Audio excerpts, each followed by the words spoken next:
Wallahu alimun hakim. Baik, pertama sekali ayat ni cerita tentang berita fasik. Tapi tak apa, kita nak ambil sifat Rasulullah yang Allah ceritakan pada ayat ni. Dan ketahuilah olehmu bahawasanya pada diri kalian itu ada Rasulullah. Di Rasulullah ni dikelilingi oleh sahabat-sahabat. Sahabat-sahabat ni manusia biasa juga kan. Lebih-lebih lagi pula sejarah mereka hidup dulu dalam keadaan jahiliah. Banyak nak kena perbaiki. Jadi tentulah manusia ni membuat kesilapan. Sahabat buat kesilapan tak? Buat. Sehingga pernah sahabat buat kesilapan, sehingga seorang sahabat tu, dia ahli Badar. Dia bagi tahu rahsia Rasulullah kepada orang Mekah. Itu kesilapan. Dia beritahu kepada keluarga dia yang Rasulullah masa pembukaan kota Mekah nantilah. Dia bagi tahu kepada keluarga dia. Padahal itu rahsia. Ada sahabat pernah terbunuh seorang di dalam peperangan yang mengucap La ilaha illallah. Ada sahabat yang dia telah membawa berita yang tidak sahih kepada Rasulullah. Dan hampir-hampir Rasulullah nak hantar bala tentera nak memerangi kaum muslimin sendiri. Ini cerita dekat ayat 6 ni. Jadi Allah kata, kalaulah Rasul itu mengikut kamu pada kebanyakan daripada urusan-urusan. Jadi kalau semua benda yang kamu cakap bagi idea tu Rasulullah ikut semua, la'anittum, pasti kamu akan hidup susah. Tapi Rasulullah ni dia buat keputusan bijak. Apa tanda Rasulullah bijak? Dia menunggu wahyu.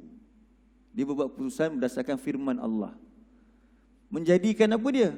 Kalaulah Rasulullah ikut je apa kamu punya pendapat, semua. Ada pendapat yang baik. Sebab tu Allah kata, kalaulah Rasulullah itu taat kepada kebanyakan. Bukan semua, tapi kebanyakan. Jadi adalah yang okey.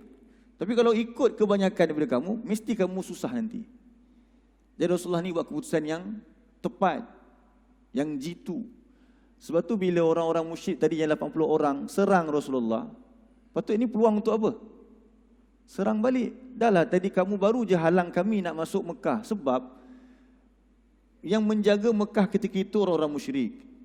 Sepatutnya siapa sahaja yang nak buat umrah atau haji, kita kena tahu umrah dan haji ini bukannya ibadah yang baru kan. Haji terutamanya adalah apa yang ditunjukkan oleh Nabi Ibrahim. Orang Mekah dia tak boleh halang siapa sahaja datang Mekah untuk tujuan tersebut. Jadi Rasulullah nak pergi ke Mekah untuk buat umrah, bukan nak pergi berperang. Sepatutnya mereka tak boleh halang. Tapi mereka halang. Lepas halang, Rasulullah dah nak berperang dah. Lepas tu kan kata Uthman dibunuh dan sebagainya. Last sekali berlaku perjanjian Hudaibiyah. Tapi mereka buat lagi perangai. Sepatutnya boleh serang balik. Tapi Rasulullah tidak mengikut semua telahan manusia sendiri. Rasulullah membuat keputusan mengikut firman Allah. Ini nak mengajar kita apa dia? Kalau kita hidup berdasarkan ikut Al-Quran, pasti akan selamat. Pasti akan dapat banyak kurniaan. Sebab tu Allah kata lagi apa dia? Sahabat Nabi pun begitu juga. Walakinnallah, akan tetapi Allah habbaba ilaikumul iman. Allah telah membuatkan kamu, wahai kaum muslimin, mencintai keimanan. Jadi bila Rasulullah buat keputusan, kita jangan bunuh dia, mereka pun setuju. Sebab Rasulullah, Allah menanamkan rasa cinta kepada mereka, kepada iman. Kalau rasa geram, memang kita bunuh lah. Tak guna ni orang kafir Quraisy ni. Tapi sebabkan tujuan kaum muslimin keluar untuk buat apa? Nak menyebarkan Al-Quran. Jadi patutnya mereka juga kena tahu Al-Quran. Itu sifat. Jadi kalau orang beriman ni, kita semua ni dalam hati kita ada rasa keimanan. Pasti kita akan lihat orang lain dalam keadaan simpati. Kita juga nak juga dipaham Al-Quran.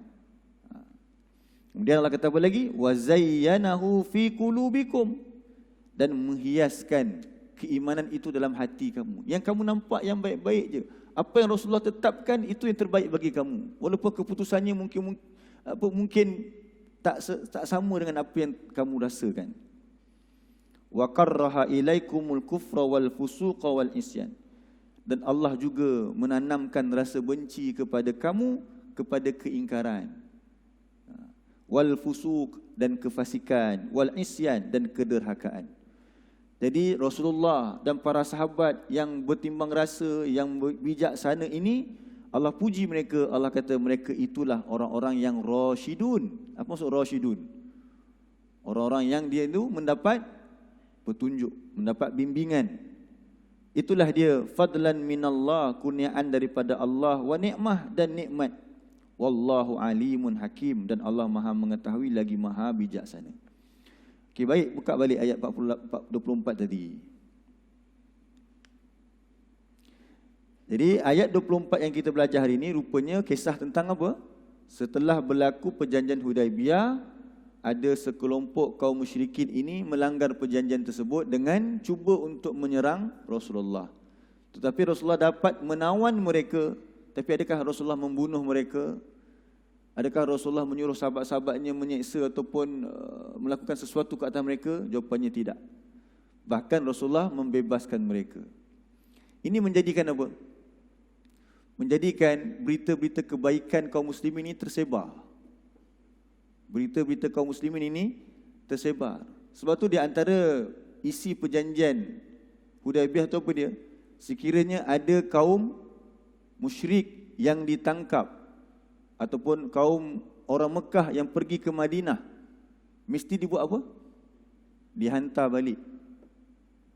Tetapi kalau orang Mekah, orang Madinah pergi ke Mekah, boleh tak hantar balik? Tak payah. Apa tujuan dia tu? Antara hikmah dia. Banyak hikmah dia. Antara hikmah dia ialah apabila sebahagian orang musyrik yang telah pergi ke ataupun ditawan oleh kaum muslimin, dia dah lihat dah macam mana sifat kaum muslimin. Melihat kebaikan kaum muslimin yang bila mereka ditawan, mereka diberi makan. Dan sebahagian, sebab tu dulu ada kafarah apa dia? Membebaskan hamba, membebaskan tawanan. Jadi boleh juga nak bebaskan tawanan tu orang kafir. Ada orang kafir dibebaskan sebab nak bayar kafarah kan? Boleh bebaskan tawanan. Jadi bila mereka ditawan di Madinah, mereka dihantar balik. Bila mereka dihantar balik ke Mekah, mereka ceritakan kepada orang Mekah apa yang berlaku di Madinah. Mereka ceritakan apa yang mereka nampak di Madinah tu, hidup mereka aman damai. Aus dan Khazraj yang dulunya bergaduh berdamai. Yahudi yang dulunya berleluasa diam. Tersebar berita tu di mana? Di Mekah. Saya tak langsung dakwah telah berlaku juga. Sebab itulah lepas daripada 2 tahun berlaku, Rasulullah datang ke Mekah untuk nak ambil Islam balik, nak ambil Mekah dengan cara yang sangat mudah. Bukan hanya dengan jalan peperangan. Sebab tu jalan nak menyebarkan Islam yang sebenarnya dengan apa? Rahmah. Wa tawasau bis sabri wa tawasau bil marhamah. Berpesan-pesanlah kamu dengan sabar dan berpesan-pesanlah kamu dengan ramah-ramah. Bukan apa? Bukan marah-marah. Baik. Sikit lagi kita habiskan ayat 25 tu. Saya nak ambil yang hujung tu. Baik, kita baca ayat 25. Humul ladzina kafaru wa saddukum anil masjidil harami wal hadiya ma'kufan an yablugha mahillah.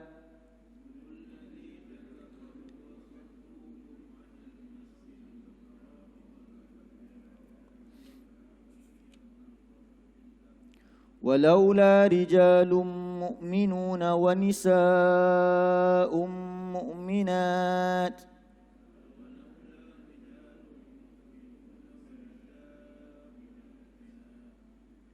لم تعلموهم أن تطؤوهم فتصيبكم منهم معرة بغير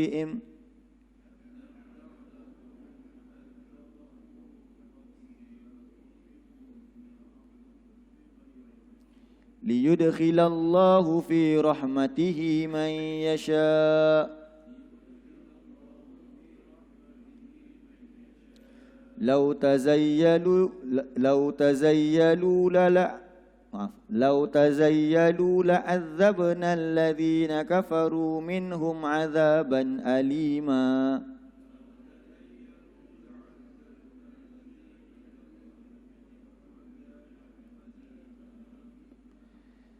Tengok terjemahan dia.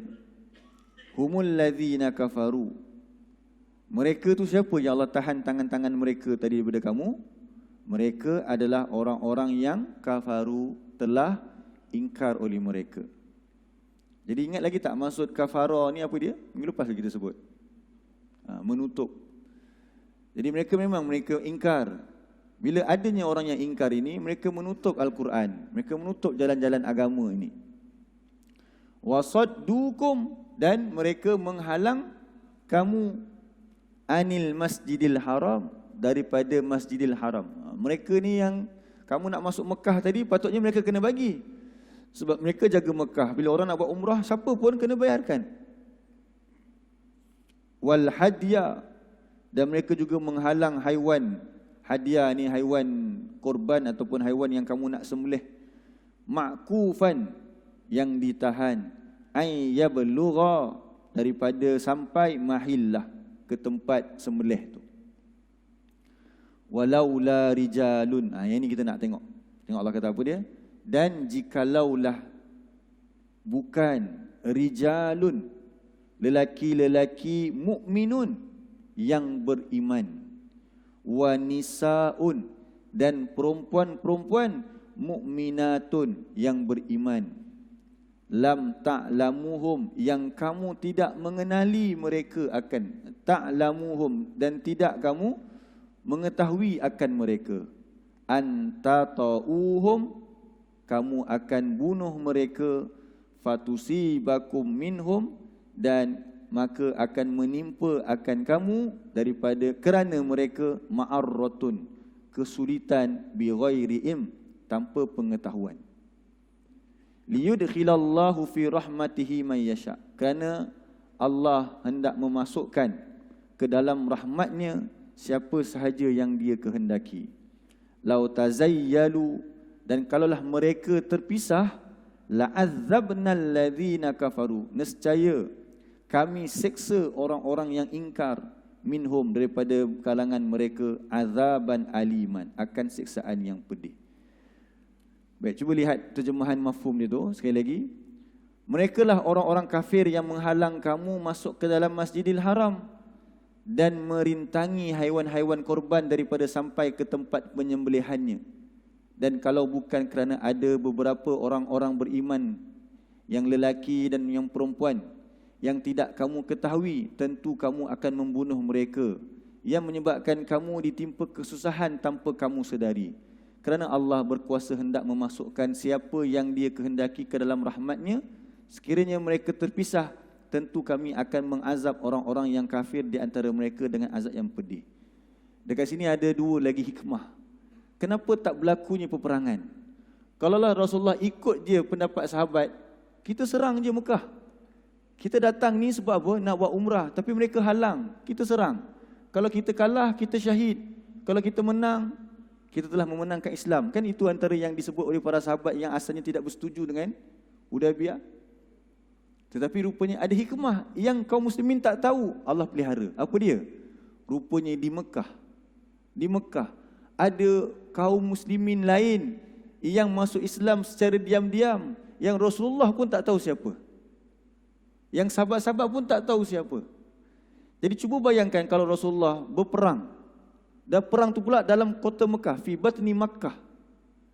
Jadi bukankah risiko terbunuhnya yang orang Islam yang tak menampakkan di Islam ketika itu? Mungkin orang Quraisy punya ketua kata, keluar semua, kita serang Muhammad. Yang keluar tu sekali dengan orang-orang Islam, apa berlaku? Mungkin kamu akan pijak mereka, Rasulullah kata. Allah kata, nampak? Mungkin kamu akan pijak mereka sebab kamu tak tahu. Sebab tu hikmahnya, ikut je apa yang Allah perintahkan. Ni hikmah yang besar ni, nak ajar kita supaya dia ikut je Quran. Kita tak tahu apa yang Allah nak tentukan kebaikan. Bahkan yang paling besar yang kita tak tahu ialah syurga yang Allah nak bagi macam mana. Ikut je. Allah nak bawa pergi syurga. Itulah namanya yakin. Dalam surah Al-Baqarah mula-mula Allah kata apa dia? Ayat yang keempat, walladzina yu'minuna bima unzila ilaika, dan mereka itu orang-orang yang mereka itu beriman kepada apa yang diturunkan kepada engkau. Walladzina min qablikum, dan walladzina min qablikum, dan wama unzila min qablik wama unzila min walladzina yu'minuna bima unzila ilaika wama unzila min qablik, Orang beriman itu, orang bertakwa itu ialah orang yang beriman kepada apa yang diturunkan kepada engkau dan apa yang diturunkan sebelum engkau. Wabil akhiratihum yuqinun. Dan terhadap hari akhirat, mereka adalah orang-orang yang yakin. Dia soalnya kena yakin. Yakin dengan Quran ni. Jadi kalaulah Rasulullah tadi ikut je kata-kata mereka, mesti mereka dah pijak sekali siapa? Muslimin yang lelaki ataupun mungkin yang perempuan yang berada dalam Mekah itu. Tapi Allah takdirkan apa dia? Allah tahan mereka daripada apa dia? Membunuh 80 tawanan tadi tu. Tak berlakulah peperangan. Itu yang pertama. Jadi Allah kata apa lagi? Fatusibakum minhum. Kalau kamu buat demikian, kalau kamu serang juga Mekah lepas mereka langgar perjanjian, mesti kamu pijak mereka, lalu akan menimpa kesulitan yang lagi besar. Apa dia? Kaum muslimin ni dia tak kisah. Janji nak kuasa, muslimin yang ada pun dia bunuh sekali. Nampak? Jadi buruk nama kaum muslimin. Tapi Allah telah menahan benda yang mereka tidak tahu. Itulah hikmah bagi orang yang beriman. Allah akan pelihara mereka. Kemudian Allah kata apa lagi? Lau tazayyalu. Kalaulah mereka terpisah. Kalaulah tak ada orang-orang, kenapa pula ada muslimin dalam tu? Oh, rupanya ada hikmah lain. Kenapalah ada kaum muslimin yang beriman berada dalam Mekah? Kalaulah mereka tak ada dekat situ, kalaulah Rasulullah sign tadi, Rasul tak setuju, mana boleh kami kena hantar orang kamu ke Mekah. Kami pula tak boleh terima orang kami yang dah beriman dihantar balik ke Madinah. Sepatutnya yang masuk Islam ni hantarlah ke Madinah kan? Tapi tak boleh. Sebab apa? Allah kata, kalaulah mereka itu terpisah daripada Mekah, pasti Allah akan binasakan orang-orang musyrik. Rupanya disebabkan ada orang beriman di tempat kita, Allah pelihara lagi tempat kita ni. Sebab adanya orang beriman di dalam Mekah itu, Allah tak binasakan Abu Sufyan yang dengan seangkatannya tu. Yang jahat-jahat yang lebih awal tu dah binasa dah. Abu Jahal dah mati awal dah kan. Dekat perang apa? Dua perang yang Allah binasakan yang taiko besar ni, peperangan Badar dengan peperangan Uhud. Lepas tu Abu Sufyan yang handle. Abu Sufyan ni dia taklah ganas sangat macam Abu Jahal dan juga Umayyah bin Khalaf dan Abu Lahab sebagainya.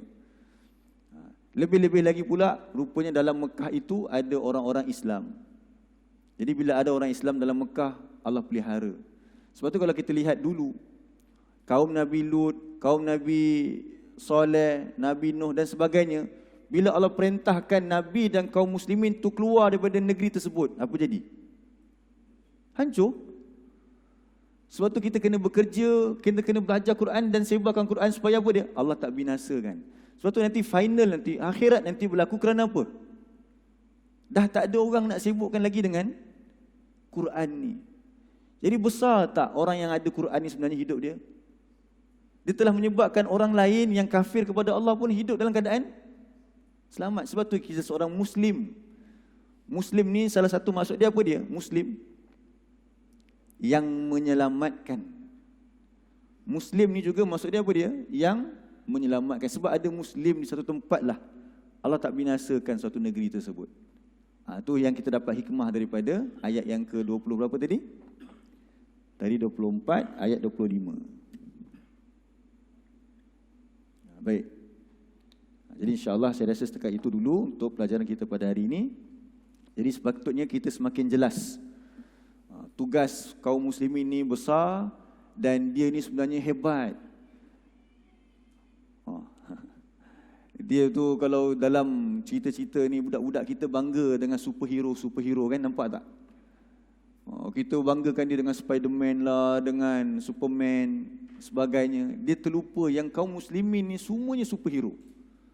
Baik yang muda, yang tua, yang perempuan. Sebabkan mereka berimanlah Allah pelihara negeri tersebut. Jadi mari sama-sama kita jaga seluruh Meru ini dengan usaha macam mana? Belajar dan ajarkan Quran. Lepas tu berkembang lagi, bergerak lagi. Balik kampung masing-masing tuan-tuan. Bukalah pengajian di tempat masing-masing tu. Nak ajar apa? Bukan nak ajar benda yang tak elok. Nak ajar orang faham Quran je. Itu yang kita nak buat sama-sama sebagaimana yang Rasulullah SAW dan sahabat-sahabat Nabi lakukan. Wallahu a'lam. Jazakumullah khair atas perhatian semua. Aku qauli hadza wa astaghfirullahal azim li wa lakum. Wabillahi taufik Subhanakallahumma wa bihamdika asyhadu an la ilaha illa anta astaghfiruka wa atubu ilaik. Wabillahi taufik. Assalamualaikum warahmatullahi wabarakatuh.